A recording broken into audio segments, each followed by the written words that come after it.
Necesito Terapia, un podcast de PodTwist. Soy Inés Bárcenas, psicóloga, y te invito a este espacio en el que vamos a abarcar la salud mental desde dentro, hablando de nuestra experiencia diaria con pacientes en terapia, junto a maravillosos expertos que nos van a ayudar a entender mejor cómo funcionan nuestras cabecitas. Para aquellos que no nos conozcáis, Necesito Terapia es una asociación que da acceso a psicoterapia a personas que no tienen recursos. Somos profesionales unidos por una salud mental accesible. Aquí, como siempre, a los mandos audiovisuales tenemos a mi queridísimo Álvaro Cobarro, que está haciendo todo esto posible. Así que bienvenidos a Necesito Terapia.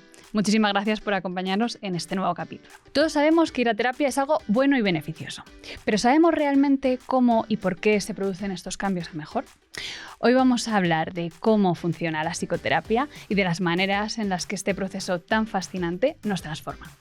Y para ello no puedo estar mejor acompañada. Os presento a todos a Esther García. Esther, bienvenida. Hola, muchas gracias. Para aquellos que no conozcáis a Esther, ella es psicóloga general sanitaria, neuropsicóloga y también es psicoterapeuta especializada en psicoterapia cognitivo-analítica.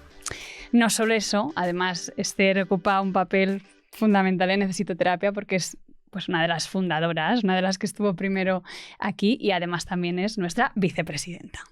Muchísimas gracias, Inés, por la presentación. Pues Esther, tenía muchas ganas yo de hablar de este tema porque al final es centrarnos en qué es la psicoterapia y cómo nos cambia, ¿no? A nivel cerebral y a nivel de estructuras psicológicas, porque yo creo que en el fondo hay cierto desconocimiento, ¿no? de hasta qué punto ir a terapia transforma nuestra visión del mundo y nuestra psique, ¿no? Y también esos cambios que se transforman a nivel cerebral, ¿no? O sea, que quedan patentes. Y yo creo que tú estás en medio camino entre la psicoterapia y la neuropsicología, ¿no? Para hablarlos con total autoridad de esto. Yo trabajo contigo desde hace muchos años y, bueno, creo que conozco bastante la manera en la que tú trabajas y enfocas el trabajo con pacientes. ¿Cómo integras tú este trabajo neuropsicológico y psicoterapéutico? Porque a mí me fascina esto, ¿no? Yo creo que es una gran fortaleza. Sí, te cuento un poco. La verdad es que cuando yo empecé a estudiar psicología, ¿no? Pues necesitaba también entender un poco qué está pasando, ¿no? Dentro del cerebro del ser humano. Entonces, para mí, integrar las dos cosas ha sido maravilloso para entender mi vocación y para mi práctica clínica diaria, ¿no? Entonces, para mí tienen como dos funciones complementarias, pero muy distintas, ¿no? O sea, la psicoterapia ha estudiado durante muchos años, ¿no? Y sigue estudiando el comportamiento y la complejidad del ser humano. Y por otro lado, pues todo lo que tiene que ver con la salud mental. Por otro lado, pues la neurociencia estaría estudiando las funciones que tiene ese cerebro y nos da, pues nos abre ahí un camino de qué está pasando y qué cambios se producen en el cerebro, ¿no? Entonces, para mí, pues la psicoterapia estaría integrada dentro de lo que es la neurociencia y ayuda muchísimo a ver cómo al ser humano, ¿no? Y a ir viendo que, ¿no? Dicen que cuando la psicoterapia es efectiva, se han producido cambios, ¿no? En el cerebro. Claro, hay una expresión, hay una expresión casi fisiológica, ¿no? De cómo este proceso, ¿no? Ha ayudado a modificar el cerebro. ¿No? Igual que pues, se sabe, ¿no? Que un fármaco modifica, ¿no? Neurofisiológicamente, exacto, serotonina. Sí, pues también la terapia, ¿no? Y de hecho, desde la corriente en la que yo trabajo, pues se ve muy bien cuando pasan las sesiones y ya te despides del paciente, hay una serie de pruebas que se pasan y entonces ya se ve un poquito, pues todos los cambios, ¿no? Y la evolución en el proceso terapéutico del paciente. Vamos a empezar, si te parece, definiendo qué es psicoterapia, porque yo creo que incluso cuando salimos de la carrera, o desde luego que para la gente ajena al mundo de la psicología, yo creo que no, es un concepto muy difuso, que a veces suena muy a psicoanálisis, pero que la psicoterapia es un paraguas muy grande. También tenemos que aclarar que no todo psicólogo es psicoterapeuta, porque salimos de la carrera bien preparados, porque es un proceso largo y más ahora con el máster, pero realmente no salimos sabiendo hacer psicoterapia. ¿Qué es la psicoterapia? Vamos a intentar definirlo. Bueno, para mí es ese encuentro interpersonal en el que se van a empezar a producir modificaciones, ¿no? En los pensamientos, en la conducta, en los sentimientos, ¿no? De los pacientes que vienen con un dolor a pedirnos ayuda, ¿no? Entonces es un encuentro y que sobre todo pues, se empieza, ¿no? Ahí a fortalecer un vínculo, ¿no?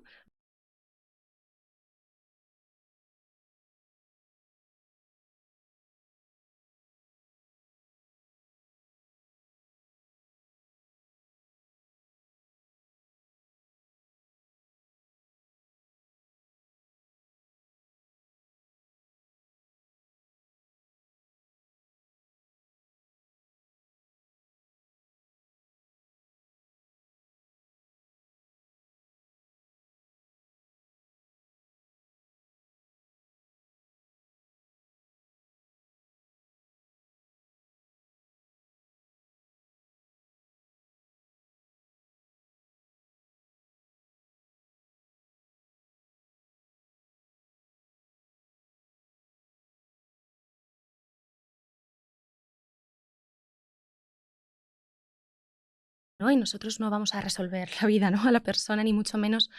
Es un acompañar, somos un poco un espejo, un reflejo, ¿no? Donde la persona también puede, bueno, pues ese espacio, ¿no? Pues desde de liberarse, de poder expresar, sobre todo la mirada, de no enjuiciar a los pacientes, ¿no? Por eso es un vínculo que se empieza también a establecer, pues un vínculo seguro, ¿no? Con los pacientes para que el cambio se pueda producir, ¿no? Y para que ellos también puedan pues elaborar, ¿no? Todo lo que traen. Claro, o sea, entonces es un proceso vincular de exploración del malestar que te trae.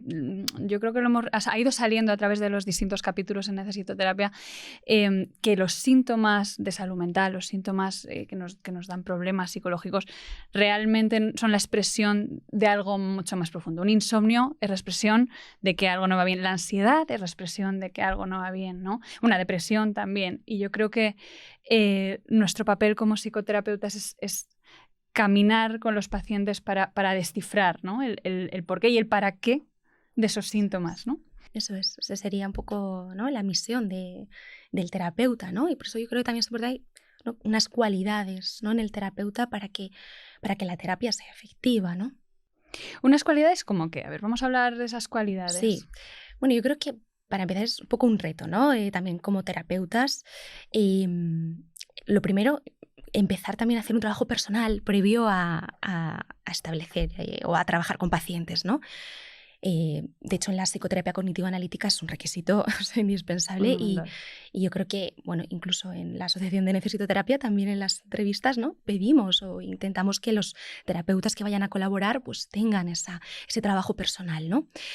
Eso creo que es importante, ¿no? Como terapeuta. Yo es que enfatizaría esto, o sea, no puedo, yo creo que es algo que tendría que formar parte o sea, igual de importante que sacarte el máster es que tú hayas ido a psicoterapia, que tú hayas mirado todos tus recovecos y que tú hayas entendido en tus propias carnes lo que van a atravesar tus pacientes. Sí. Es fundamental, o sea, yo creo que tendría que ser un requisito básico para que uno tenga la habilitación.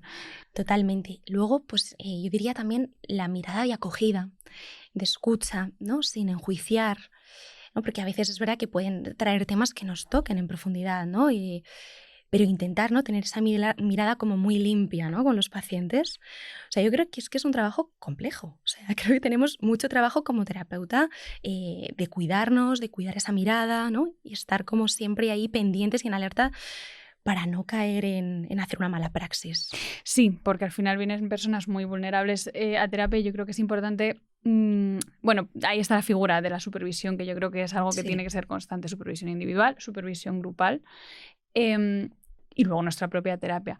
Porque la realidad es que siempre hablamos, ¿no? De los terapeutas como esa mirada tan limpia, que no enjuicia, que acepta, pero esto no viene así por ciencia infusa. Esto uno se lo trabaja. Exacto.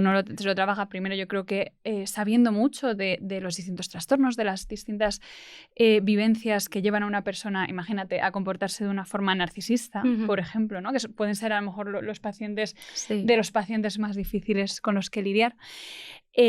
Supervisando, porque muchas veces cuando un paciente nos genera reacciones emocionales negativas, tiene mucho que ver con nuestra propia historia, ¿no? Exacto. Con aquellas personas a lo mejor con rasgos narcisistas que me han podido a mí hacer daño en la vida, por ejemplo, ¿no? Y eso lo tenemos que tener súper bien trabajado. Y yo creo que es calibrar mucho esa mirada de más allá, ¿no? De para tú comportarte de esta manera tan difícil aquí en el vínculo del aquí y ahora, ¿qué te ha pasado, ¿no? O sea, yo creo que es como cultivar esa mirada de pero ¿qué ha pasado para que tú llegues a comportarte así, ¿no? Sí, justo.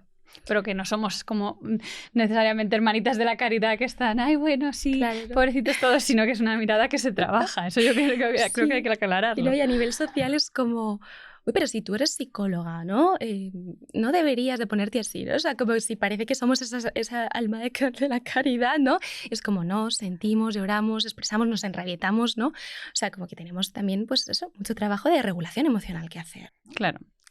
Y eso nos permite mirar más allá, ¿no? Y luego hay algo que es fundamental y es mantener... O sea, tu psicólogo no puede ser tu amigo Y hay que mantener, y la psicoterapia, ¿no? Esos límites, ese marco terapéutico que es tan importante y que hay que enfatizar tanto, sobre todo a las personas que están empezando, ¿no? Porque es muy fácil saltarse los límites, porque normalmente somos personas que queremos ayudar, que tenemos mucha empatía, pero los límites, ¿no? El no hablar entre sesiones, si se puede, que las sesiones duren 1 hora y no se extiendan, que sucedan siempre cuando se acuerda, ¿no? Etcétera. Yo creo que ayuda a que mantengamos esa objetividad, esa distancia necesaria, ¿no? Para ayudar a la persona. Sí, Que no creo somos que sus claro. amigos. En el momento en el que te haces su amigo, ya no. Ya esa terapia no va a ser de éxito. O sea que sí, es importante, ¿no? Colocarse y, bueno, y también, o sea, saber un poco el rol que va a desempeñar cada uno, ¿no? Y dejarlo, como tú bien dices, desde el primer momento muy claro. Claro, porque decimos que es un acompañamiento, no es un proceso vincular que tiende a la simetría, que no es como estar con un médico, ¿no? Que te va a dar las respuestas, que te va a dar un diagnóstico, que te va a dar un tratamiento, pero sin embargo no es del todo, yo creo que no es del todo simétrico, ¿no? O sea, que es el paciente el que está en tus manos y el que tú cuidas y proteges. Sí, ¿no? Y es el que te cuenta, ¿no? La historia de su vida, ¿no? Al final es el protagonista. Es el protagonista, ¿no? O sea, no... En ese sentido, tú no vas a trabajar nada a nivel personal, ¿no? Por eso cada uno que tenga su propio proceso, ¿no? Aunque luego es interesante como a mí algunos pacientes me han enseñado cosas muy fuertes sobre mí misma, que yo yo he tenido que llevar a terapia, pero el protagonista es él. Por eso hay que tener tanto cuidado con las autorrevelaciones, ¿no? Y con realmente dejar hablar a la persona. Sí, no está claro, el protagonista es el paciente, ¿no? Y efectivamente yo creo que semana tras semana aprendemos mucho con ellos, eso está claro, ¿no? Y, o sea, yo creo que nos enriquecemos mucho los dos, ¿no? Pero está claro que el protagonista es él o ella y que al final vienen a hacer un trabajo y con unos objetivos muy claros, ¿no? Que hay que marcarse desde un primer momento. Incluso también, pues eso, o sea, entender bien esas necesidades, ¿no? Que trae la persona para poder establecer esos pasos a seguir, por así decirlo. Claro, que no es venir a hablar de mí mismo, ¿no? Que esa es otra creencia que tiene muchas personas. No, es que yo para eso se lo cuento a un amigo. Es que ir a terapia no es ir a hablar y punto sin ningún rumbo, ¿no? O sea, que tú hablas de esos objetivos, de esas... Sí, o sea, a mí una cosa que me fascinó de la psicoterapia cognitiva analítica es la estructura que tiene, ¿no? O sea, tiene una estructura pues que desde el primer momento... O sea, el paciente ya sabe más o menos el número de sesiones que va a haber y luego es flexible, ¿no? Según también un poco, pues si viene el paciente con más gravedad, menos gravedad, ¿no? Pero bueno, o sea, yo creo que hay que ir como, venga, paso 1, ¿dónde vamos, no? Paso 2. O sea, una estructura de, mira, primero relléname estos cuestionarios, luego vamos a pasar a hacer una reformulación del problema y tal, ¿no? O sea, es un camino que tanto al terapeuta como al paciente le ayuda a saber hacia dónde vamos. Porque si no, es que yo creo que nos podemos perder infinito, ¿no?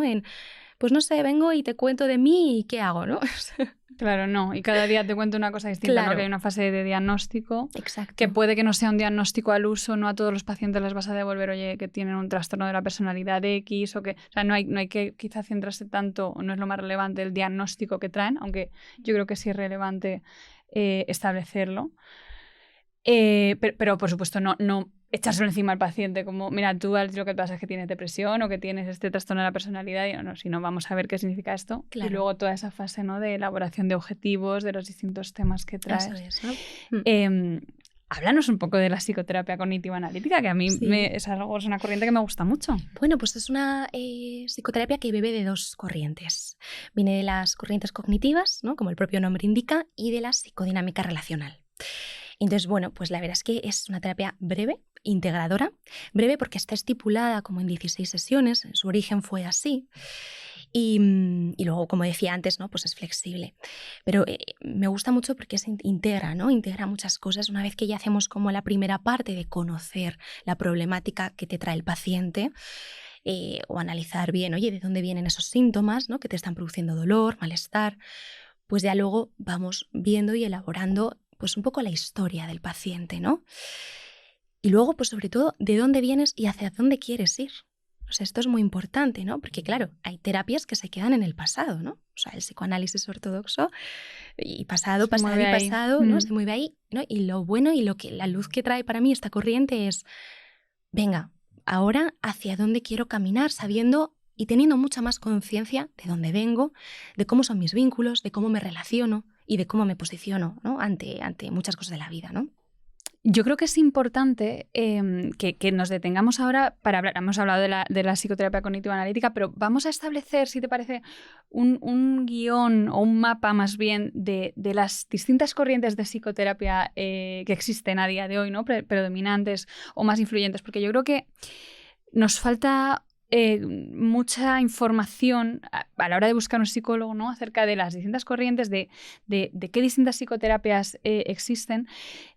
Para saber realmente, ¿no? a qué tipo de especialista tengo que acudir, porque lo decíamos antes, ¿no? Es como si yo tengo un problema muscular y voy a un digestivo, no. O sea, tenemos que saber realmente para qué sirve y en qué problemas se centra cada psicoterapia o la manera de proceder de cada corriente, ¿no? Que también es distinto el posicionamiento del terapeuta. Luego podemos buscar, lo normal es encontrar psicólogos que integren, ¿no? Pues yo, por ejemplo, estoy especializada en terapia humanista, terapia existencial o logoterapia y en psicoanálisis relacional. Lo normal es que a lo largo de tu carrera, y tú también, ¿no? O sea, que vayas actualizándote, pero vamos a establecer un mapa de estas corrientes. Bueno, es verdad que hay muchísimas, pero aquí en España en la formación de los psicólogos predomina la cognitivo-conductual.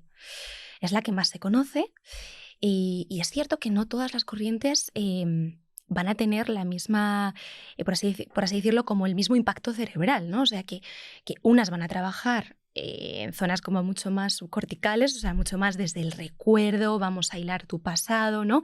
Y en otras es simplemente pensamiento cambia conducta, ¿no? Que sería más lo cognitivo-conductual. Claro.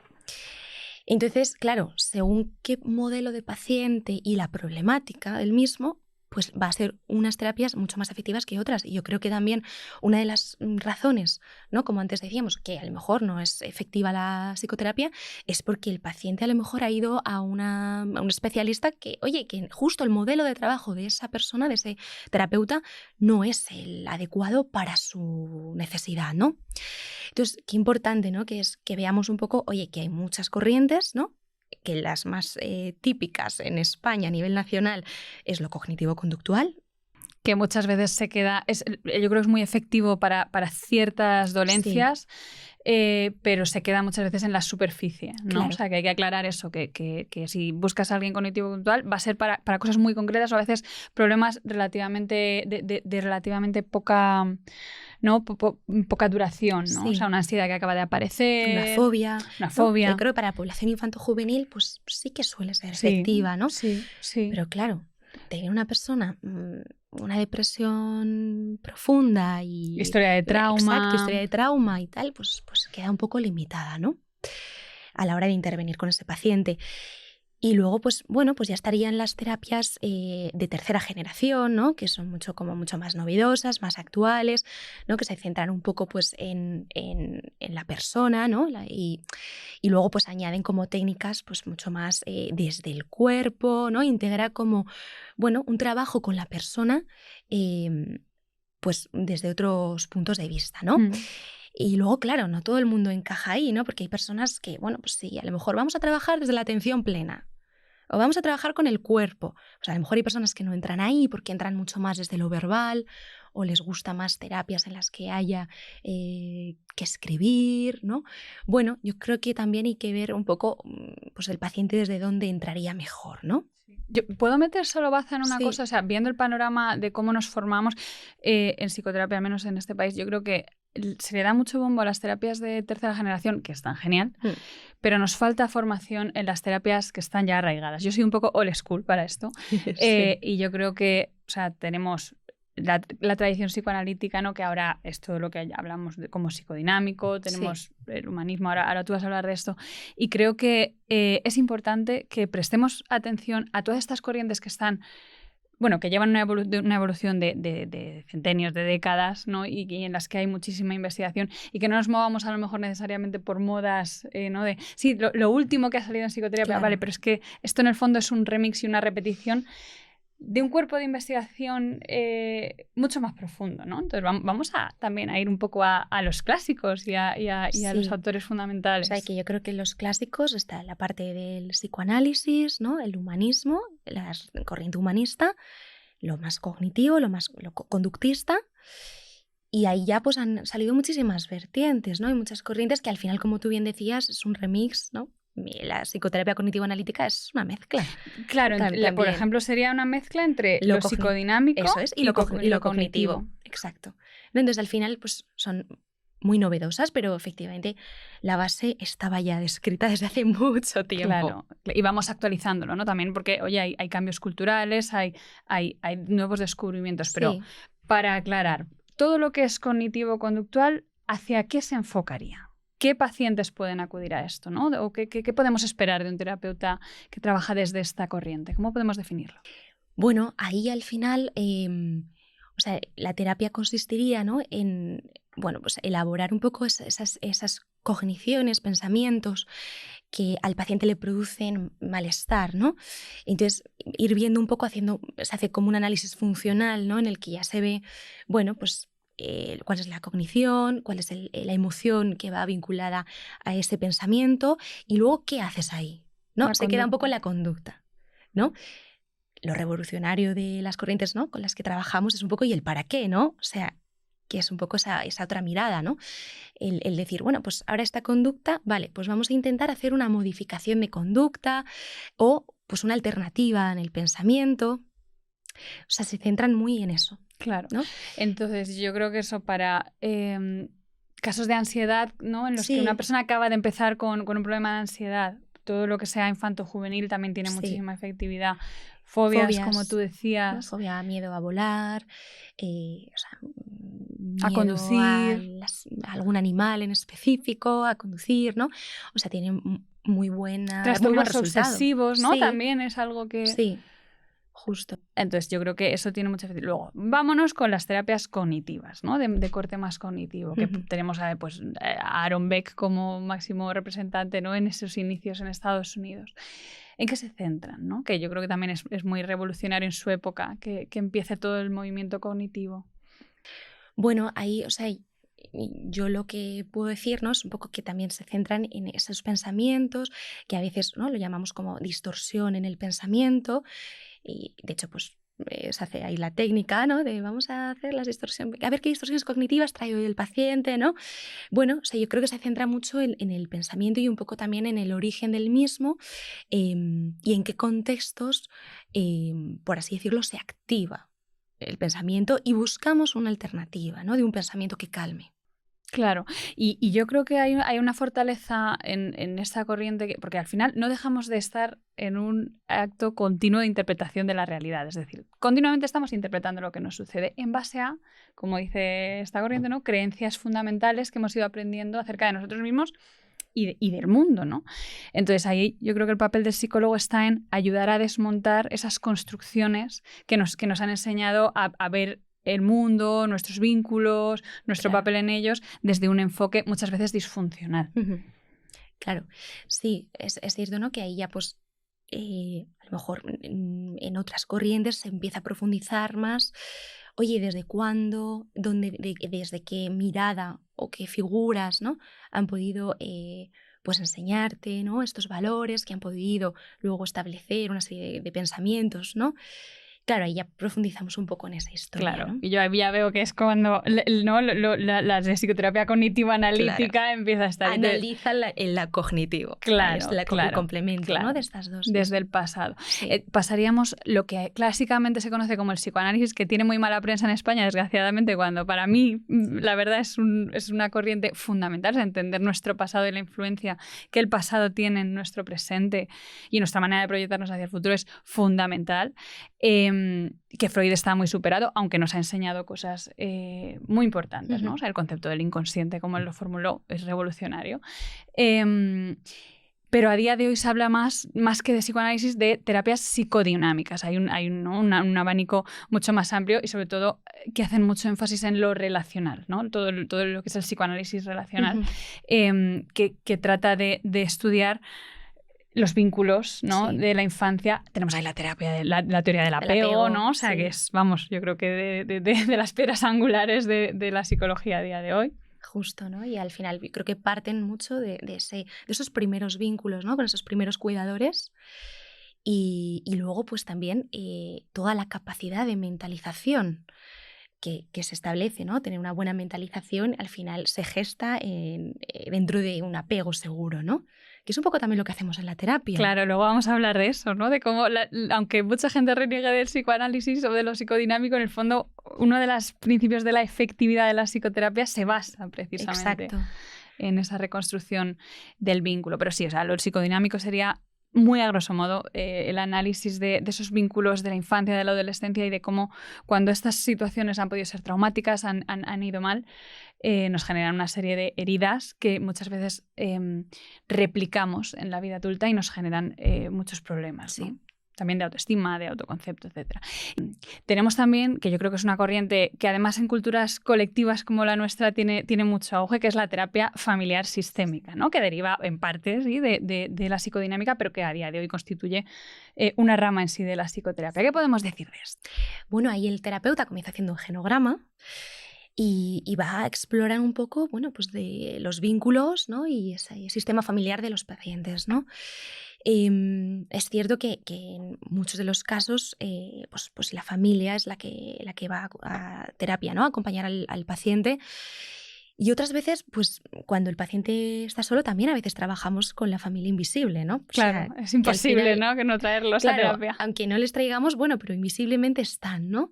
Incluso podemos hacer técnica de silla vacía, ¿no? Pues, bueno, y la verdad es que la terapia sistémica, pues en muchos de los casos, ¿no? Hablamos la gran eficacia que tiene con trastornos de la conducta alimenticia.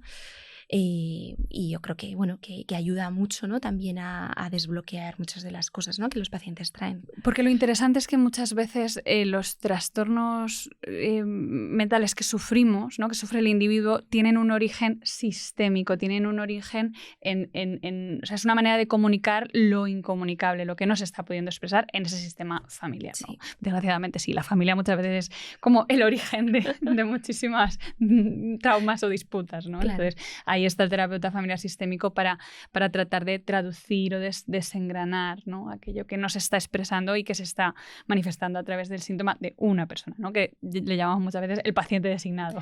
Sí, justo, ¿no? Y al final yo creo que también, bueno, sin culpabilizar, por supuesto, al sistema, ¿no? Pero, bueno, muchas veces ese paciente que ha enfermado moviliza mucho, ¿no? Y también ayuda a que pues, cada uno se pueda responsabilizar de lo que le toca, ¿no?, dentro del sistema familiar, asumir y recomenzar, por supuesto, perdonar. O sea, que yo creo que es una terapia muy bonita, muy movilizadora y que, bueno, pues verá que a través de uno, pues muchas veces el sufrimiento llega, ¿no? Pero yo creo que, bueno, pues que ayuda mucho esta corriente. Yo creo que es una terapia muy transformadora porque Sí. tienes el poder, ¿no?, la capacidad de transformar o de trabajar cosas en el individuo, pero también en toda la familia. Entonces, es que el cambio que generas ahí... Teníamos aquí a María Martín y a Susana Martínez que nos hablaban del trauma intergeneracional, ¿no?, y de cómo el trabajo del terapeuta sistémico ayuda a transformar todo el sistema familiar, ¿no? Y nos contaban, por ejemplo, cómo a través del trabajo con un paciente hasta los abuelos se habían movilizado y querían ir a terapia, ¿no? O sea, que la capacidad de transformar es muy profunda. Y luego, por último, a grosso modo, tendríamos también las terapias de corte humanista. Este tipo de psicoterapias, que tienen su origen en Estados Unidos, más en los años 50, 60, y pues uno de los máximos exponentes es Carl Rogers, ¿no?, que a mí me fascina. Yo estoy especializada en este tipo de psicoterapia.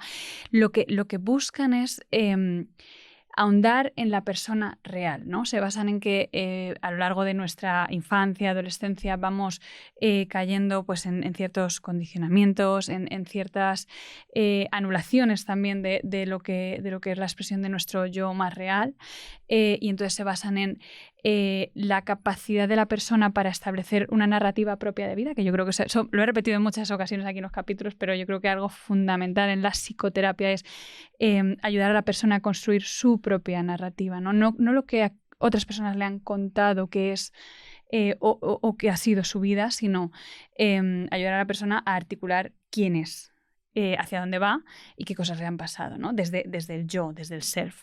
Entonces la psicoterapia humanista se basa en eso, en ayudarte a entender tus propias emociones, quién eres tú de forma más profunda y a entender muchas veces por qué ciertos tipos de incongruencias, ¿no? De, pues, estoy haciendo esto con mi vida, ¿no? Me quiero casar, pero realmente mi yo más profundo me dice que yo lo que necesito es otra cosa en la vida, ¿no? Y aparece una sintomatología. Entonces, es una psicoterapia que lo que busca sobre todo es la congruencia y la autenticidad de la persona. Y luego, en una rama más evolucionada o distinta, tenemos de esta psicoterapia, tenemos las terapias de corte existencial, como por ejemplo puede ser la logoterapia, que está también dentro de este, ¿no? de este paraguas, que son psicoterapias que se centran en esa búsqueda auténtica, ¿no? de quién es la persona, pero ya además desde la trascendencia. Tuvimos aquí a Maribel Rodríguez, además, que nos explicó, yo creo, de forma brillante en qué consiste la logoterapia. Hay más tipos de terapias existenciales,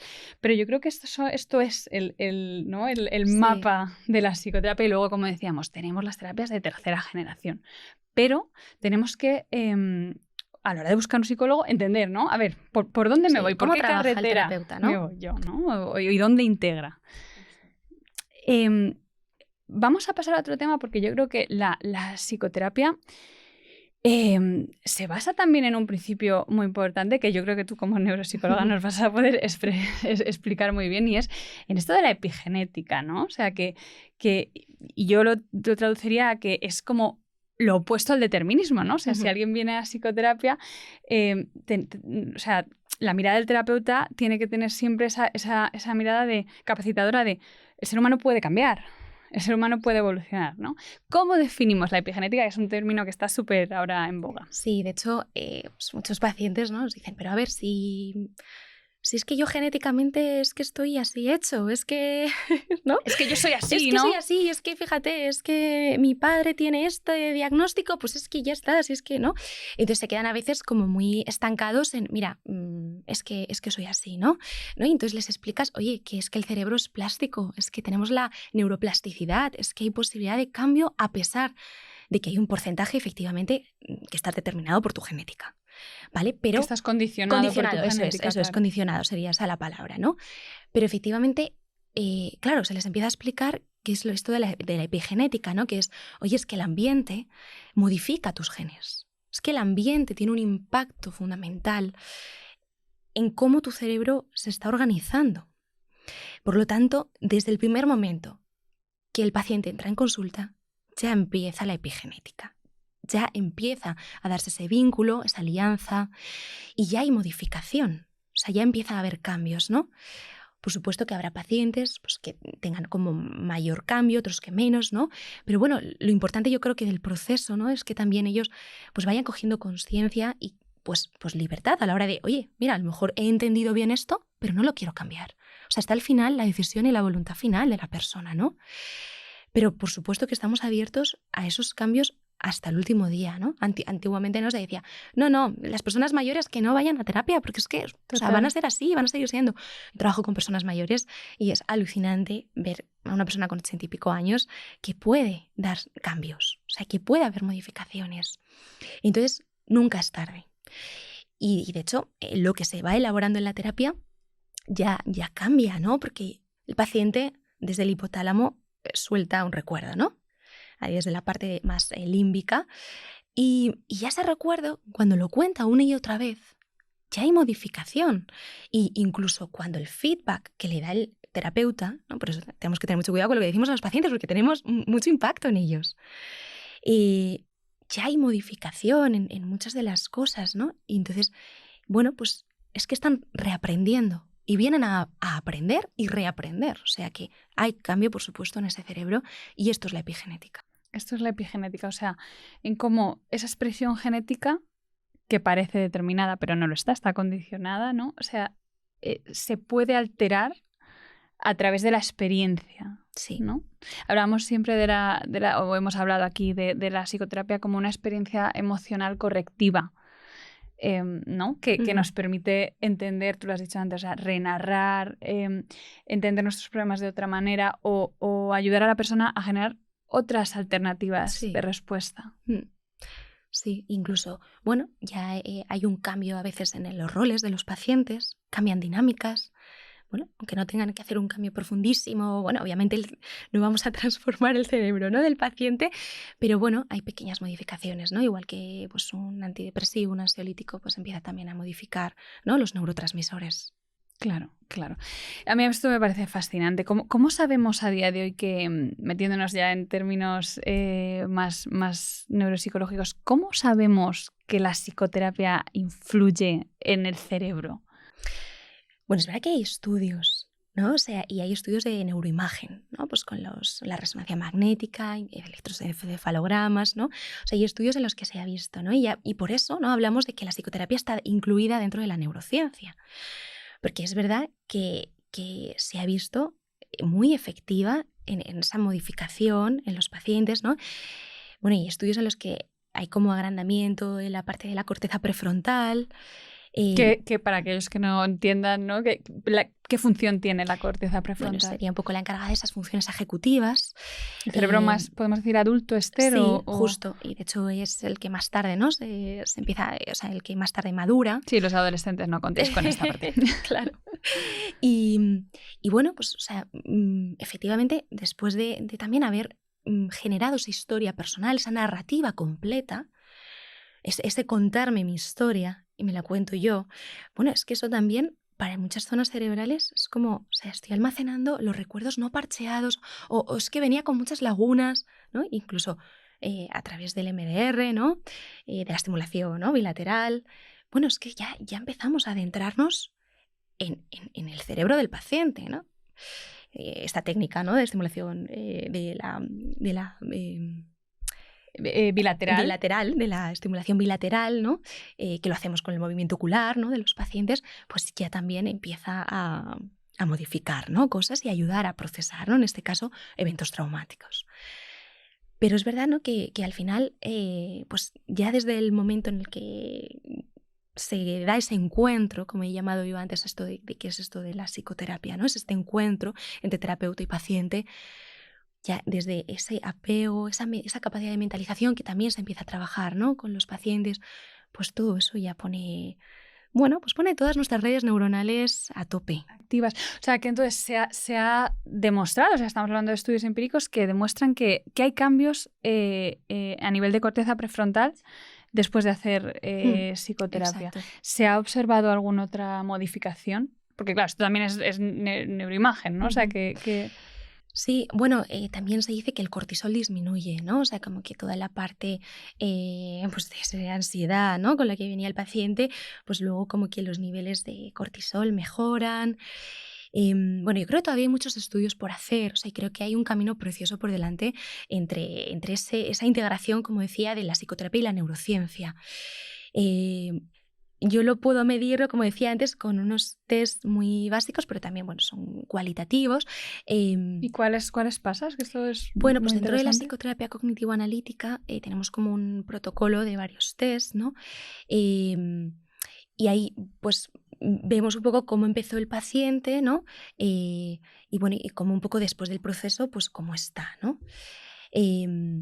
Y entonces pues se va viendo un poco, pues eso, que el estado de ánimo mejora, que la gestión y la función reflexiva o mentalizadora ha mejorado, ¿no? Hay un cuestionario que pasamos, que es el cuestionario hay dos, como el MAS, que es para ver un poco mentalización, y el RFQ, ¿vale?, que es de Fonagy, que es el que habla de función reflexiva, que al final viene siendo lo mismo que mentalización. Y entonces también se ve un poco como el paciente ha ganado esa capacidad que no es innata, que se desarrolla.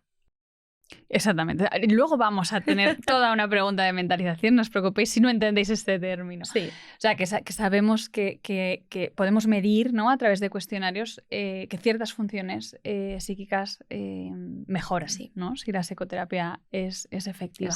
Por eso, a mí me gustaría abrir este melón, por eso yo creo que jamás podríamos hacer psicoterapia con una IA, ¿no?, con una inteligencia artificial, con un chat GPT.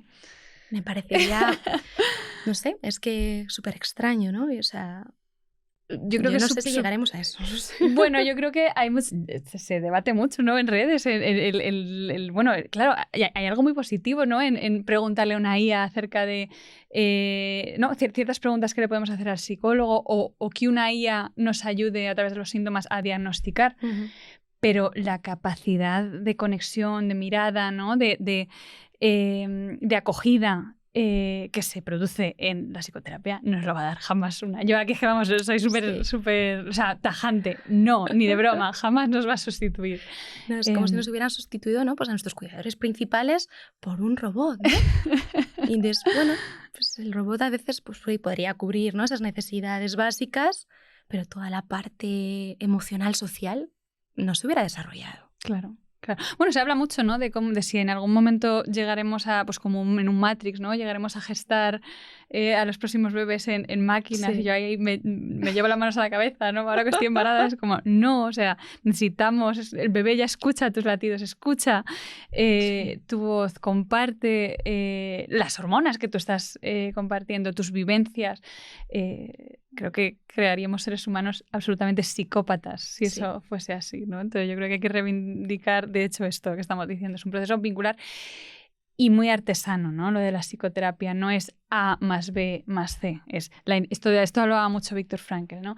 La individualidad del psicoterapeuta y autenticidad, la individualidad del paciente da lugar a la psicoterapia, que es un encuentro genuino, no es aplicar, pues mira, esta técnica y esto sale adelante, ¿no? Tenemos que arremangarnos, ¿no? Como seres humanos que somos, y bajar a ese terreno con los pacientes. Embarrarnos, a mí me gusta esa palabra. Sí. Embarrarnos con el paciente, ¿no? Me lo dice siempre mi supervisora. Embárrate. Claro. Y ahí ves dónde realmente vas a ayudar. Claro, efectivamente. Y eso una IA no, la verdad. No tienes embarra. Así que dejaros de líos. Vamos a, si te parece, yo creo que hablar de cómo modifica la psicoterapia el apego, ¿no? Porque yo creo que esto es el meollo casi de la cuestión, ¿no? Aparte de cómo se expresa esto a nivel cerebral, pero ¿cómo puede la psicoterapia modificar el apego de una persona? Bueno, es verdad que, claro, como decía antes, ¿no? Hemos hablado antes de una serie de características que el terapeuta tendría que tener para que ese vínculo sea seguro, ¿no?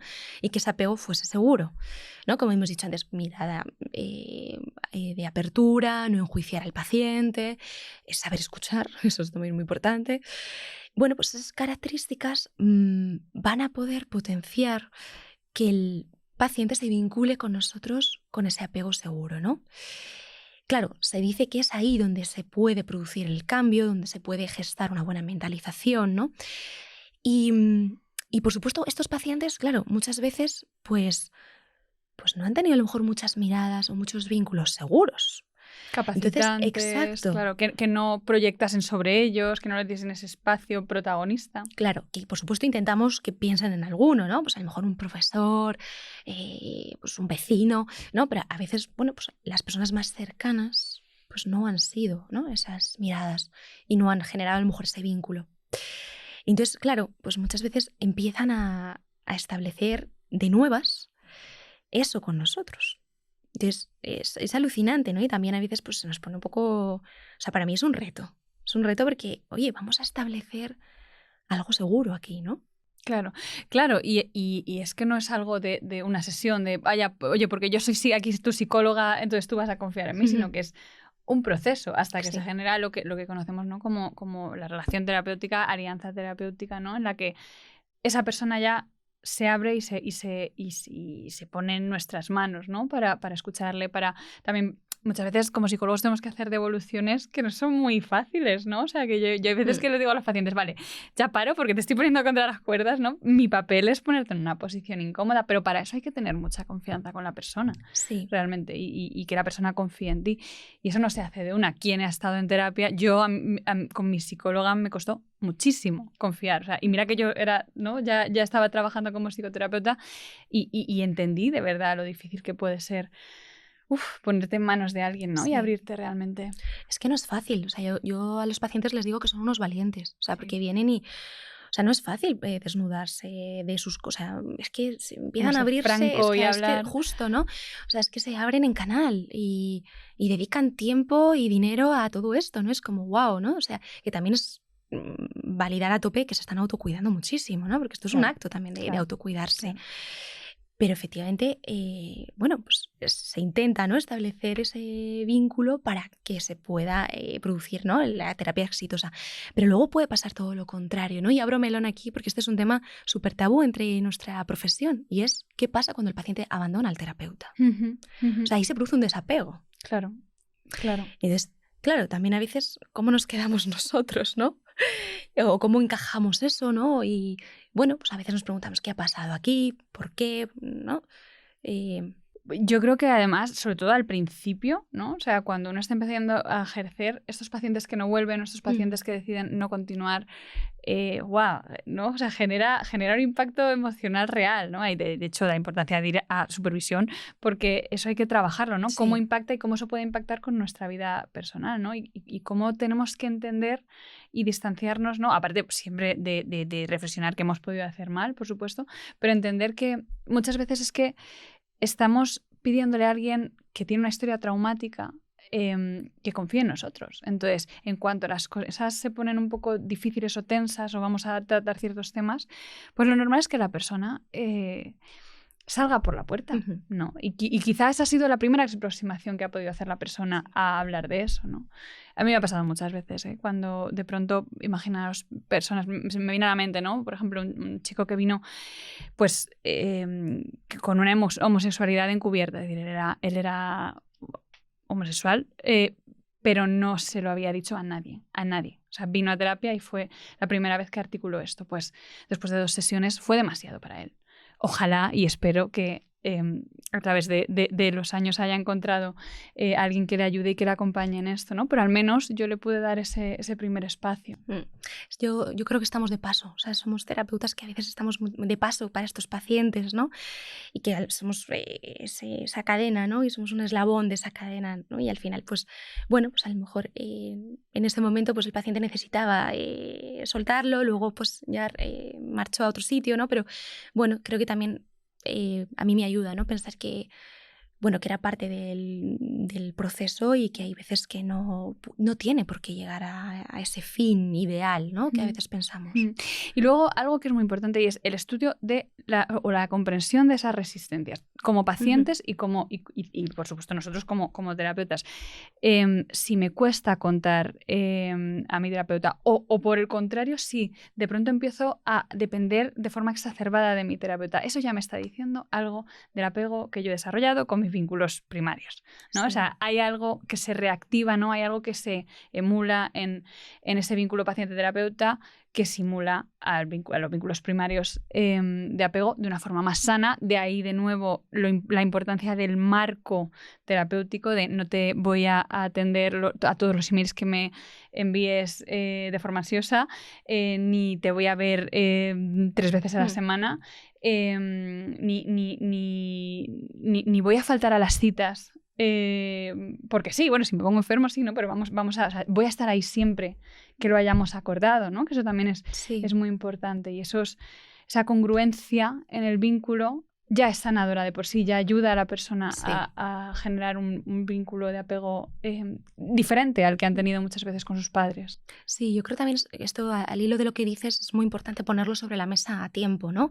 Decir, oye, me estás haciendo sentir así, ¿no? Ahí empezamos a mentalizar con el paciente, ¿no? Que empatice. O sea, que también empatice con el terapeuta, ¿no? Porque ya, oye, me estás haciendo sentir de esta manera o me estoy llegando a agobiar, ¿no? ¿Qué te parece si lo podemos hacer de otra manera, ¿no? Señalizarlo y desde un primer momento ponerlo sobre la mesa. Y yo creo que una de las funciones del apego, ¿no? De esa transformación del apego ansioso, ambivalente, evitativo o desorganizado en un apego seguro a través de la psicoterapia, lo que ayuda a la persona, que esto es muy humanista, es a ser capaz de procesar su experiencia de una manera óptima, de una manera más profunda. Hay muchas personas que no son capaces de tolerar sus emociones en cierta intensidad. Entonces, pues en la persona con apego evitativo me vienen emociones muy difíciles y lo que hago es disociarme o huir de ellas a través de un consumo de sustancias, a través de un silencio, ¿no? De un ghosting de una pareja. La persona con apego ansioso muchas veces será pues, más bien a través de la dependencia o de la creación de conflictos de ansiedad por separación con la pareja o con otra persona. Y en las personas con apego desorganizado será Desde luego mucho más complicado, ¿no? Porque muchas veces va a venir con conflictos interpersonales más graves. Pero el tema es ayudar a la persona a través de esta experiencia emocional correctiva a entender sus propias emociones, ¿no? Y ayudarles a sobrevivirlas, ¿no? A que no son sus emociones, ¿no? Que sus emociones les están diciendo algo, pero hay que descifrarlas y hay que colocarlas. Y eso es algo que en el pasado no les han enseñado. Sí. Eso es. Sí, eso es un poquito lo que llamamos lo de la mentalización. Claro, abrimos esto, ¿no? Abrimos esto. ¿Qué es la mentalización? Que eso le sonará a muchas personas a chino. Sí. Bueno, pues esto de la mentalización no es lo mismo que empatía, ¿vale? Pero sí que la empatía estaría como integrada en lo que es la mentalización, ¿vale? Voy a ver qué tal lo explico. Sería como entender que hay dos cerebros en juego, ¿vale? Hay dos cerebros. Hay dos cerebros en juego, ¿vale? Entonces, vamos a entender lo primero, qué es lo que tengo yo dentro del mío, y luego voy a curiosear qué tiene el otro, el prójimo, el otro cerebro que está jugando o bailando conmigo, por así decirlo. Vamos a explorar lo que tiene dentro, ¿no? ¿Qué quiere decir esto? Lo que tiene, lo que piensa, lo que siente, ¿vale? Vamos a explorarlo. Pero claro, yo también tengo primero que explorar cómo me siento yo, qué necesito yo, qué pienso yo. Entonces es este baile entre estos dos cerebros. Esto sería esa mentalización, ¿vale? Se empieza a establecer a partir de los 3 años de edad, ¿vale? O sea, muy temprano, ya que estamos viendo que las figuras cuidadoras son las que podrían facilitar ese entorno para una buena capacidad de mentalización. O sea, podríamos decir que la mentalización es como la capacidad de entender que mi mente es algo separado de la tuya y que yo tengo unos pensamientos y unos sentimientos y tú tienes otros. Exacto. Ante un mismo evento, ¿no? Y que eso antes de los 3 años, que se lo veo mucho con los niños pequeños, esto todo es uno, ¿no? Hay ese narcisismo primario, todo es uno, ¿no? Todo de lo que a mí me pasa le pasa a mamá también, ¿no? No lo creemos. Justo, entonces, qué importante, ¿no? También es que estos padres puedan aprender a hacer poco a poco esa diferenciación sana, ¿no? Y que puedan ir enseñando, ¿no? A estos pequeños, oye, que tú tienes un mundo interno, yo tengo otro, ¿no? Vamos a compartir y ponerlo en común para, bueno, pues entender cómo te sientes. Pues a lo mejor es como me siento yo de otra manera, ¿no? O que tu necesidad no es la misma que la mía. Claro. Y los fallos de mentalización, que los vemos en sumo grado, ¿no? En personas con trastorno de la personalidad, están en la base de la mayoría de los conflictos interpersonales, ¿no? Esa falta de diferenciación y esa proyección de mis conflictos en la mente del otro. Sí. De hecho, se dice, ¿no? Que cuanto menos mentalización tengas, más patología, ¿no? O sea, de hecho, esos trastornos de personalidad, ¿no? Hay un fallo en la mentalización, ¿no? Por eso son tan efectivas, ¿no? Este tipo de terapias, porque van a ir a la mentalización, a esa base y se basa en eso, ¿no? Entonces, pues se va... Aquí ya hay un cambio en el cerebro, pues se va haciendo una nueva red, ¿no? Neuronal en la que ya el paciente va a reaprender un modo de hacer las cosas que le va a beneficiar, le va a calmar, y ese sistema límbico y ese sistema nervioso no va a dar por saco al paciente. Claro, porque, o sea, cuando no tenemos una suficiente capacidad de mentalización, el sistema límbico toma control sobre el sistema prefrontal. ¿O claro, o sea, ahí habría como, hablamos que hay como un atrapamiento, ¿no? En esa parte, ese atrapamiento de la parte más límbica, ¿no? Pues atrapamos muchas veces, ¿no? Esa parte de, pues del control, de ejecutar las cosas con cierta organización, ¿no? Puede venir la parte más impulsiva y sobre todo, pues una parte muy ansiosa, porque este cerebro no está en calma. Entonces ahí viene, efectivamente, como tú decías, ¿no? Es que todo el conflicto interpersonal viene, pero al final es un fallo en la mentalización. En la comprensión, de que hay otra alternativa a la realidad que uno está viviendo y que estamos en un continuo acto de interpretación de la realidad. Exacto. ¿No? O sea, tenemos un acceso subjetivo a la realidad, nos guste o no. Es como de los mayores problemas humanos, ¿no? Y además que hay una intersubjetividad, que mi realidad no es la misma que la tuya, ¿no? Y entender eso es doloroso. Yo creo que constituye uno de los primeros traumas a los que nos exponemos las personas. Eso lo llamamos equivalencia psíquica. Entonces, qué importante, ¿no? Es eso, que muchas veces, claro, es que estos padres no lo han hecho con ellos, es que no han aprendido esto. Porque probablemente ni esos padres tenían esa capacidad, ¿no? Exacto, ¿no? Porque pues esos padres de padres, ¿no? Hablamos de esas intergeneraciones, ¿no? Y por eso la importancia de, por supuesto, de no culpabilizar, ¿no? Pero qué importante es poder estar abiertos a aprender esto, ¿no? Igual que, o sea, pues que necesitamos para conducir, hay un protocolo que hay que hacer y hay que estudiar y hay que sacarse unos exámenes. Pues, joder, pues yo también animo a que los padres se puedan preparar para, oye, vamos a enseñar a mentalizar a los bebés. Hablas de equivalencia psíquica, que yo creo que es un término que hay que explicar también. ¿Qué es la equivalencia psíquica? Bueno, eso es un poco lo que decíamos de que yo proyecto en el otro cerebro, ¿no? Hablábamos que aquí hay como un baile de cerebros, dos en juego. Entonces, es como que yo proyecto en el otro cerebro pensando que mi pensamiento y mi emoción es la realidad, ¿vale? Aquí ya no estoy explorando, no curioseo. O sea, no me pongo en modo detective, porque habría que ponerse en modo detective para ver, oye, cómo siente el otro, cómo piensa el otro, cómo respira el otro. Me pongo más bien en modo niño, ¿no? Que es como, yo creo que la equivalencia psíquica, para entenderla, la tienen los niños y es, si yo pienso o siento que hay un monstruo en el armario, es que está, ¿no? O también nos pasa en positivo, ¿no? Cuando somos pequeños y vienen los reyes, es que la noche de Reyes huele a Reyes y es que hasta el cielo es, ¿no? O sea, es distinto, o sea, y los Reyes están ahí, ¿no? O sea, eso es equivalencia psíquica. Pero cuando somos adultos tenemos que abandonar esa posición, ¿vale? Sí, pero sobre todo por nuestra salud mental. Y la de los que nos rodean también. Exacto. Sí, pero que está en la base, además, de la mayoría de los conflictos. Uh-huh. Hemos hablado de la mentalización, hemos hablado del apego. Yo creo que deberíamos más bien pasar a hablar de los retos que supone la psicoterapia. Hemos ido desgranando algunos, ¿no? Pues como por ejemplo cuando la persona abandona la terapia porque quizá les está resultando demasiado intensa. A mí me pasa, ¿no? Que me ha pasado con algún paciente que es que es algo tan removida que no puedo seguir, ¿no? Y ahí también hay que aceptar, oye, mira, pues hemos tocado algo difícil, algo que quizá todavía no estás preparada para atender. Esto que, ¿no? Vamos a quedarnos aquí de momento, ¿no? Sí, o sea, yo creo que al final cada paciente tiene sus tiempos, ¿no? Entonces, importantísimo, ¿no? El respetarlo y, como decía antes, es que pues a veces estamos de paso para tocar una tecla del paciente y mira, pues ya vendrán otros profesionales o bueno, pues ya el paciente seguirá su camino por otra vía, ¿no? Esto es fundamental. Yo creo que lo has dicho. Cada paciente tiene sus tiempos. Las defensas están ahí por algo. Sí. Eso es un término un concepto muy psicodinámico, pero yo huyo mucho, por ejemplo, yo ahora veo mucho y proliferan en redes ciertos gurús, ¿no? Que ya en la primera sesión te van a desvelar todos tus traumas y van a hablarte, ¿no? de cómo tu madre te traumatizó y como tal, y proliferan mucho y ganan mucho dinero también, ¿no? Y yo creo que es muy peligroso, porque hay que permitirle a la persona, y eso está en contra del apego, o sea, puede ser retraumatizante, vamos a generar un vínculo con la persona, vamos a respetar los tiempos, que muchas veces yo creo que estamos como no sé, como generando ahí una prisa en psicoterapia, ¿no? Que es una mercantilización de la psicoterapia que no debería ser tal, ¿no? Que esto es un proceso.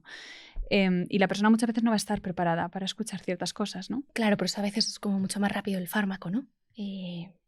Que por supuesto, ¿no? Está para servir al ser humano y en muchos casos que son magníficos y necesarios, ¿no? Pero claro, vemos la inmediatez, vemos la rapidez, vemos muchas veces la exigencia del paciente, ¿no? Uh-huh. Pero a ver, ¿esto cuánto va a durar? Bueno, pues a lo mejor 1 año y medio, ¿sabes? Y el paciente, pero bueno, ¿no? Por eso que importante es que conozcan que la psicoterapia es un proceso y se va viendo, ¿no? Con el paciente, pues, según los objetivos también que se marquen, ¿no? A lo mejor hay pacientes que dices, mira, vengo por un objetivo y chimpum, pues perfecto, pues cerramos en 6-7 sesiones, perfecto. Pero oye, si el paciente quiere seguir trabajando, profundizando y elaborando, pues a lo mejor se alarga más, ¿no? Claro. Y llegamos, efectivamente, la psicoterapia puede llegar a una profundidad y pues de estar tiempo, ¿no? Sí, yo tengo pacientes con los que llevo trabajando 3-4 años y todavía seguimos sacando cosas del desván, ¿no? Y procesando. Esto yo creo que es proporcional a la cantidad de dificultades que uno ha podido tener en la infancia, en la adolescencia, es decir, cuánto tiempo de recorrido o de evolución llevas tú con estos problemas psicológicos.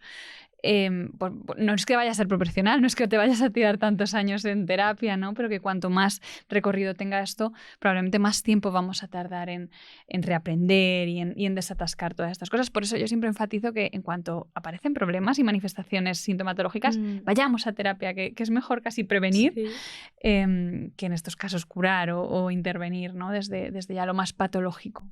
Sí, ¿no? Como tú decías, es que van sacando cosas. Imagino que hay pacientes que, claro, que vienen con mucho evento de trauma, ¿no? Entonces, pues hay que sacar todo eso, ¿no? Y efectivamente, pues vienen acumulando muchísimo, ¿no? En esa mochila, y por eso, pues ojalá tengamos esa mirada, ¿no? Preventiva, para decir, oye, pues mira, lo hemos atajado con 20 años y no con 40, ¿no? Porque ahí también ayuda.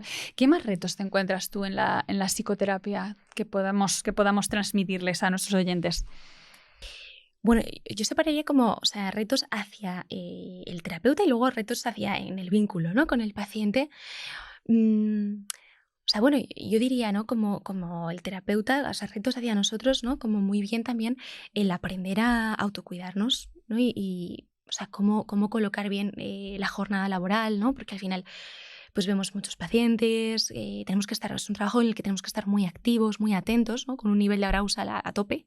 Muy vinculados. Muy vinculados, ¿no? Entonces, bueno, creo que es un reto oye, no estamos con ordenadores, o sea, no estamos tecleando. Entonces, es como, oye, encajar el autocuidado del terapeuta me parece un reto enorme. Y más, pues, terapeutas autónomos, ¿no? Que tenemos el multiempleo, ¿vale? Y bueno, pues tenemos familia, ¿no? ¿Cómo encajar un poco todo esto? Pues al final creo que es complejo, ¿no? Y hay que darle una vuelta, porque como decía antes, yo creo que tenemos un trabajo muy bonito, muy vocacional, pero también es cansado, ¿no? Es un trabajo cansado, es desgastante. Sí. Y luego, pues, así como retos así con el paciente, ¿no?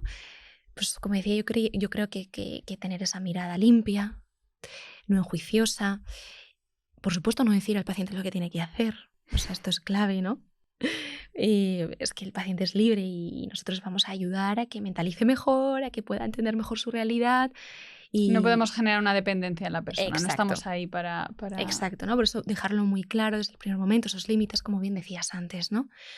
Bueno, yo diría esos son los retos, ¿no? Por así decirlo, y que, bueno, y sobre todo, pues hacerles mucho bien. Yo diría que es otro de los retos, ¿no? O sea, como decía antes, es que tenemos mucho potencial sobre el cerebro de ese paciente. Es que nos vienen a contar cosas y abrirse en canal. Entonces, nuestro feedback es clave.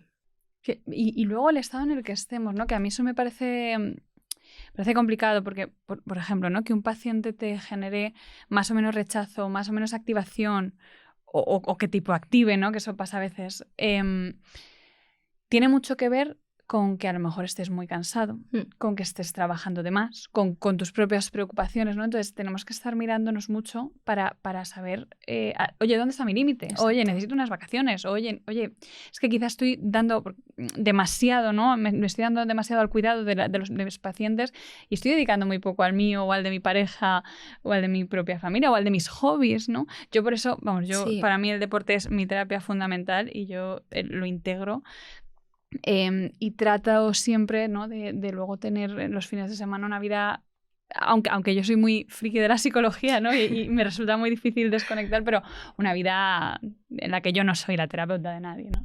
Sí, yo creo que es importante, ¿no? Salir un poco de este rol y sobre todo también, pues a veces no podemos atender todo tipo de perfil de pacientes. Creo que tenemos que aprender también a derivar, ¿no? Y decir, oye, hasta aquí, o mira, yo voy a atender este perfil de pacientes que veo que lo llevo bien, ¿no? Y no me termina de saturar o me es muy complicado, ¿no? Entonces, creo que también la importancia de trabajar en equipo, ¿no? Pues oye, mira, yo me encargo de este sector, tú mira otro perfil, ¿no? Y yo creo que eso es parte también de ese autocuidado, ¿no? Decir, hasta aquí, ¿no? Y pongo esos límites y, por supuesto, pues toda esa parte de, pues oye, no eres terapeuta con tu marido ni con tus amigos y aprender a salir de ahí, ¿eh? A mí personalmente me costó al principio, ¿eh? O sea, que claro, salir me costaba, en plan, bueno, pues lo típico, ¿no? Que empiezas a ver pacientes, estás motivadísima, ¿no? Con tu rol de terapeuta y dices...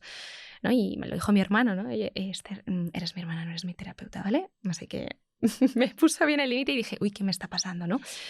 o poner el límite a nuestros propios familiares, porque a mí algún familiar en alguna ocasión, discutiendo, claro, me ha dicho, pero no eres tan psicóloga, ¿no?, para entender esto. Y como, no, vamos a parar aquí, claro, no soy psicóloga en el trabajo, pero aquí soy otra persona, ¿no? Exacto, ¿no? Y que nos lo permitan también. Sí. Y luego lo que dices, a mí me costó mucho, por ejemplo, entender, me costó varios patacazos emocionales entender que a ciertos hombres narcisistas no les puedo atender. Entonces, uno tiene que saber sus límites, ¿no? Y las teclas en las que nos tocan ciertas personas y que no vamos a pasar por ciertos, por ciertos tipos de trato, ¿no? Que nos superan. A mí en este caso era eso, ¿no? Pero yo conozco otros terapeutas que es, mira, pues yo con personas con trastorno límite de la personalidad, con ese riesgo autolesivo a veces que tienen, no siempre, ¿no? O con este riesgo suicida, pues no puedo, ¿no? Y está bien saber nuestros límites. Eso es, está bien, y yo creo que también es parte de cuidarnos y hacer una buena praxis. Está claro. Y Esther, para ir cerrando, ¿no? ¿Qué es lo que...? Yo creo que somos muchos psicólogos, porque al final tenemos esta vocación, ¿no? O sea, lo digo muchas veces, es muy difícil, yo creo, ser un buen psicólogo si no tienes realmente esta vocación de ayuda, de interés genuino por las personas, por el ser humano. ¿Qué te fascina a ti de la psicoterapia? ¿Qué es lo que te ha ido dando a ti la psicoterapia a lo largo de tus años de carrera? Bueno, yo diría, o sea, lo primero, el encuentro. O sea, me encanta, ¿no?, ese encuentro tan personal, ¿no?, con esa persona que, bueno, que al final es como tú, esa persona es igual que tú, ¿no? Y a veces hay pacientes, ¿no?, que, doctora, ¿no?, y te parece como que te ensalzan. No, o sea, yo también he pasado por esto, ¿no? Y creo que o sea, hay que humanizar, ¿no?, nuestra profesión. Entonces, para mí es precioso el poder acompañar, ¿no? El poder, por supuesto, o sea, por supuesto, intentamos sanar. O sea, vamos ahí a sanar, ¿no? Somos los médicos de las emociones, ¿no? Vamos ahí a sanar, ¿no? Y por eso, bueno, muchas veces trabajamos mano a mano con equipos, ¿no?, de psiquiatría. Bueno, qué gratificante, ¿no?, es ver un poco como esos síntomas, ¿no?, que al final es la voz del malestar, ¿no?, pues van remitiendo, ¿no? Y qué gratificante es cuando te dicen, oye, que ya no tengo ansiedad, ¿no? Oye, que ya no tengo esa presión en el pecho. O uno que es maravilloso y es, he dejado a mi pareja tóxica. Sí, ¿no? Es magnífico, ¿no? Y sobre todo el acompañar a ver a esa persona que realmente tiene una historia, ¿no? Y una historia única e irrepetible, ¿no?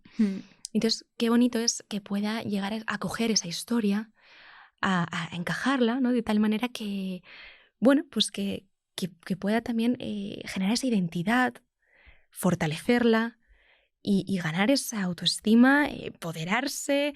O sea, creo que es magnífico, ¿no? O sea, sobre todo a mí me encanta ver esa evolución, ¿no?, en los pacientes. Y por supuesto que bueno, pues que hay otros que hemos dicho, ¿no?, pues que al final vienen de paso y bueno, pues el camino les va por otra vía, ¿no? Pero creo que es muy bonito, es una profesión muy vocacional. Y creo que hay que formarse bien y hay que estar continuamente formándose, ¿no? Salimos de la carrera, nos metemos en la habilitación sanitaria, pero no hay un marco de psicoterapia ahí. O sea, salimos con nociones muy básicas y técnicas, pues la mayoría de veces cognitivo-conductuales, ¿no? Y qué bonito es luego decir, oye, yo animo a los terapeutas que puedan ver en qué marco les apetece o se sienten más identificados para trabajar. Sí, o sea, yo creo que es algo, una responsabilidad y es una práctica ética el formarse en psicoterapia si vas a realizar este trabajo, porque además, o sea, detrás de cada psicoterapia hay una visión antropológica del ser humano. Y no podemos olvidarnos, ¿no?, de que esto no son técnicas, no son trabajitos así que le vas a mandar al paciente, sino que es una visión acerca del ser humano, del enfermar. Y del sanar, ¿no? Y cada corriente nos va a dar un enfoque. La idea es integrar, ¿no? Porque las personas van a venir no solamente con un problema, sino con muchos distintos, ¿no? Pero es muy, muy, muy importante formarse. Sí. Muy importante formarse y actualizarse, ¿no? O sea, de todas las cosas nuevas que van saliendo, pues eso, ¿no? El MDR ahora que está tan en boga, pues de pronto yo nos veo a todos, ¿no?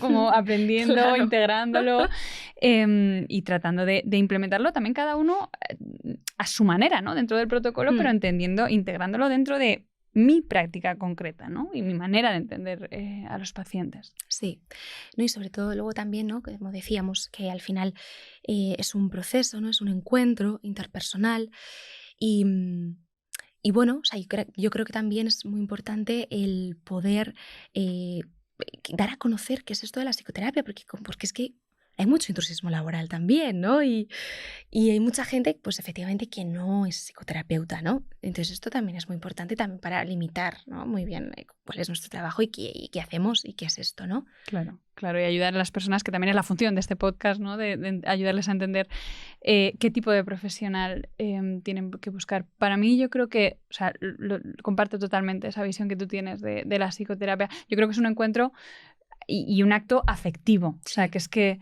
yo no podría hacer el trabajo que hago si no quisiera a mis pacientes. De hecho, ahora que estoy a punto de cogerme la baja, ¿no? Para mí es una vivencia difícil. O sea, el negociar que voy a estar al menos 4 meses sin saber de sus vidas, o bueno, a través de mail y tal, pero o a muchos de ellos tendré que derivarles y no podría acompañarles en esos procesos, ¿no? Y ahora me tendré que dedicar a cuidar de otra persona, ¿no? Y bueno, es duro, ¿eh? O sea, que también se ve la vivencia... potencia, ¿no? La potencia del vínculo, ¿eh? Sí, es brutal. Sí, que es real, que está ahí, que está ahí. Sí. Y bueno, yo creo que al final Rollo May, que es otro autor existencialista que a mí me encanta, ¿no? Él dice que la psicoterapia, o el propósito de la psicoterapia, es liberar a la persona, ¿no? Hacerles libres de los condicionantes, de las narrativas limitantes y de los traumas también que la persona arrastra, ¿no? Yo creo que ese es un poco nuestro camino, no hacerles libres de cualquier cosa, sino hacerles libres para ser quienes realmente están llamados a ser, ¿no? O sea, generar una vivencia de su yo más auténtico, una autonomía. Sí, sobre todo también que aprendan a que en esta vida también hay dolor, ¿no? Porque yo tengo pacientes que me dicen, oye, motivo de consulta, ¿no? Pregunto, vengo a dejar de sufrir. Digo, pues mira, a lo mejor creo que en este planeta Tierra no, buscamos otro, porque en esta sala conmigo no vamos a trabajar eso, ¿no? O sea, también es un poco que la psicoterapia no es, vamos a dejar de sufrir y me quito todo libre de sufrimiento y de dolor. Pues no venimos a eso, ¿no? También dejar muy claro que en el paciente, pues aquí vamos a trabajar otras cosas, ¿no? Y que vamos a aprender, por supuesto, a sostener la dureza o que le ha tocado a esa persona vivir, ¿no? O esa parte más hostil, ¿no? De su vida, pero bajando obviamente el volumen de los síntomas, ¿no?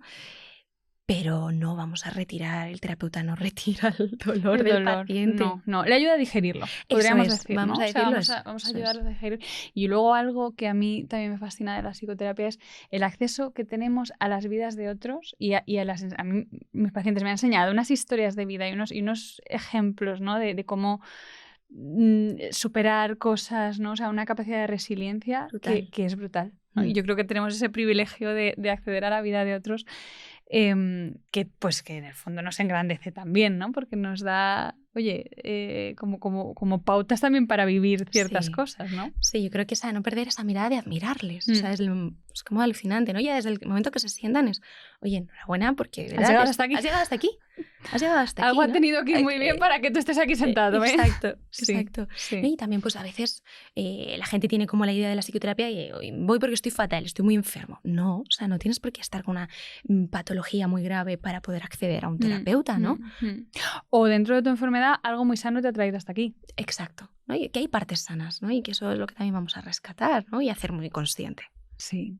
Pues ahora sí, para terminar, ¿qué podemos recomendar? Lecturas, estudios, documentales, pelis, lo que tú quieras. ¿Qué podemos recomendar a las personas que nos están escuchando? Sí, mira, tengo aquí mi notita apuntada porque yo quería recomendar a Nazaret Castellanos. Que me hablas mucho de ella siempre. Sí, ella es física y es doctora en neurociencia. Tiene 2 libros maravillosos, ¿no? Que yo invito pues, a que podamos acceder un poquito más a este mundo del cerebro, ¿no? Y de la neurociencia.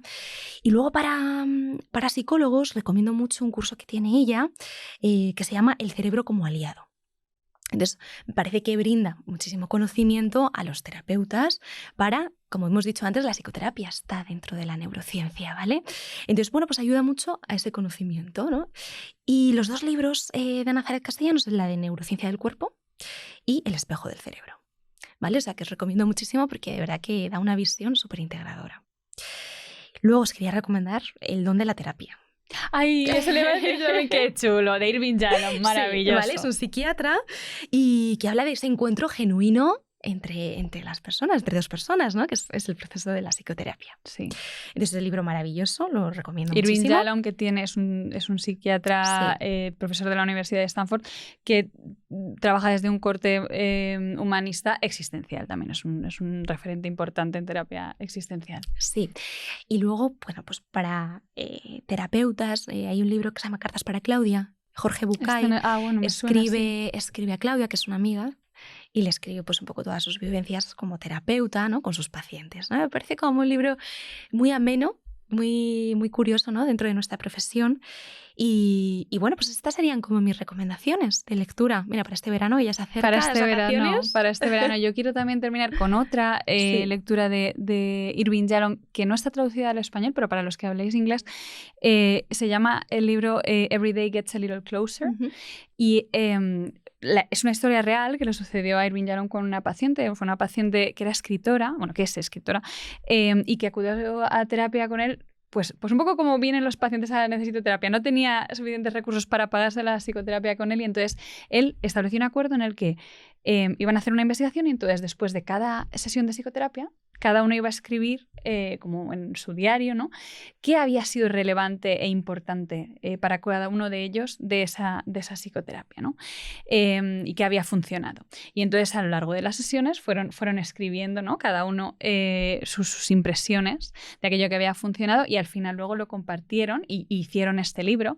Y es súper interesante ver cómo Irving Yalom pues consideraba que eran muy importantes ciertas intervenciones, ciertas devoluciones súper profundas, ciertas técnicas, ¿no? Que él había podido implementar y cómo para su paciente, que fue como el aprendizaje fundamental que él vio, ¿no? y por el que publicó este libro, lo relevante eran las miradas, que él se acordase de dónde se había ido ella de viaje ese fin de semana anterior, o que se acordase de, no sé, del nombre de su perro, ¿no? Que le diese, ¿no? una palmada en el hombro cuando salía de la consulta, esa mirada de aprobación o esa devolución a lo mejor un poco más arriesgada en la que ella se sentía vista o se sentía interpelada, ¿no? O sea, y yo creo que nos habla de la importancia de la actitud humana del terapeuta, ¿no? No solamente, que también, ¿no? De lo teórico, pero también de la importancia de ser un ser humano al lado de los pacientes.